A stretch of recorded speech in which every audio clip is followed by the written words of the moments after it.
It's probably because we were not prepared the first time. No? You can't get to the semifinals if you're not ready. And I think we had to go through the long route to get ourselves ready para makapag-isip kami, makapaghanda. I think we're better prepared now than if we had gone the short route. Baka we may have been in the semifinals, but we would not be as ready as we are right now. So it's a blessing in disguise. We had to go through the hard way, but this is just going to toughen us up going into the semifinals. That's how we look at it. That's our perspective. We want to look at this thing in a positive way. Also, Talk and Text is a tough team to beat. And first time we played them, they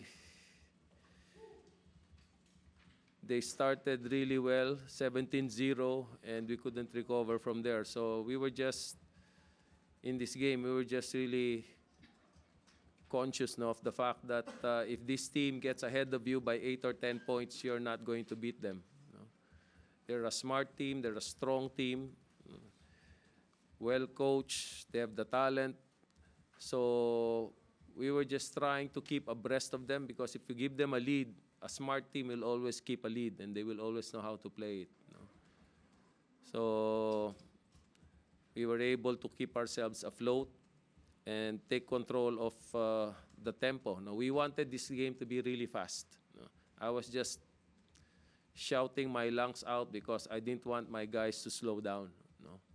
So the whole game, I was just egging them to keep the pace fast.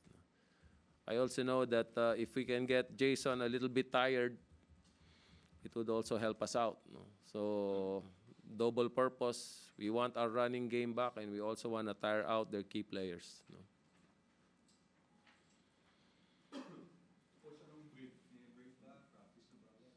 Merong ano yan? I will take a break tomorrow and New Year's Day. But I don't think we can afford any more than that, because we're playing on January 5.